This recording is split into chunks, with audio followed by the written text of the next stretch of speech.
This was written recalling it was a sunny, idyllic morning at our log home on Beaver Lake in Ontario, Canada.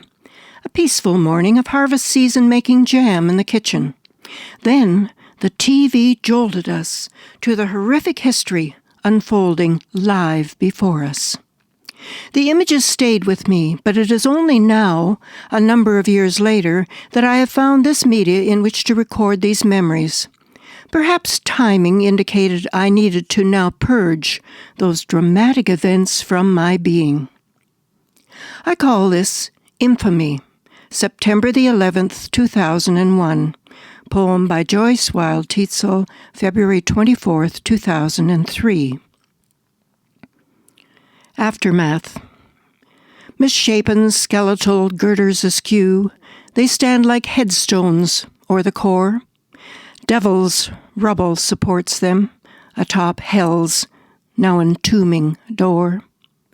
Amid settling ash and smoke, in godless blackened shape still soar those ladders, grotesque and twisted from their beauty of before. Over 100 stories of might they were, towers twinned in glass and steel, housing 5,000 workers or more, plying commerce and business zeal. Above, 2 passenger jets, hijacked in air, now projectiles targeting twin towers there. Mirrored in towers' glass, drawing ever near, passengers doomed. Their fate is clear. Eyes inside the tower view a normal sky, planes en route, usual, as they fly on by. But one is descending. Office workers look up, then hell's fire within as the plane struck. During. So little time, no chance to think it through. Do something, someone help. Rescuers, we're here. Where are you?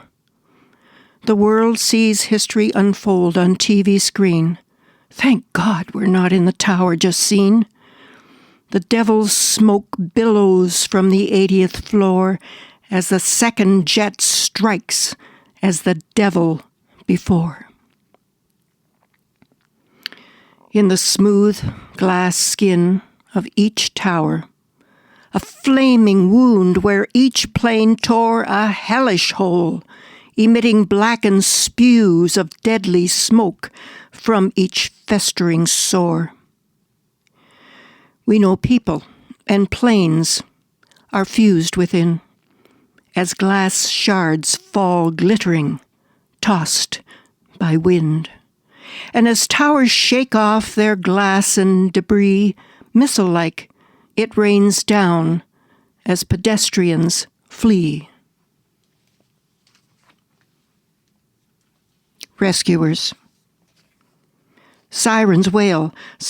Rescuers brave dangers unknown. Some trapped above are reached by cell phone. Firemen entered first tower in a desperate climb, seeking best routes to reach fire zones in time. Communication from towers to ground, perhaps dead. Acrid smoke burns lungs and obscures sight ahead. Climbing up the down stairways, they face exiting mass, thousands needing or giving help as they try to pass. In the hours ahead, many rescuers will die, honored by Americans for their gallant try. Inside the tower, climbing, floor to floor, bravery and calm, mid panic-stricken flight, climbing, trying every door, curse and prayers express frantic plight. Fleeing upward, smoke too dense, descend against the flow. People helpless, dragged or carried with no place to go. Thousands injured, dead or dying, hidden thunder of crashing beams, prayers, sobs, or just tears, crying, climbing, climbing, nightmare screams. 8 floors to reach the top, the roof, perhaps rescue hope by air. But stair debris barricades their goal. Trapped, they descend again the stair. Death-like frozen hugs embrace, each in comfort to surround, as loved ones trapped elsewhere can't be reached or found. Grisly terror grips each thought. Death lies in between. Grateful to be together, some transcend the horror scene. People jump from towers to escape that burning, pending hell. Legs and arms flailed in air as some 80 floors they fell like birds they wished they were. A wrenching, tragic sight. No one who saw them will ever forget their flight. Some held hands as they plunged from window ledge. Unreal rag dolls tumbling, tossed or blown by fate or pledge, they hurtled downward, launched into spin or prone, down, down, down, horrific destiny known. Tower downed.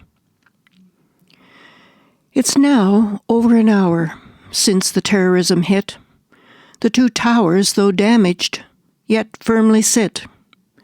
Watching helpless, it couldn't be worse, we think. Disbelief strikes us. We see the first tower sink.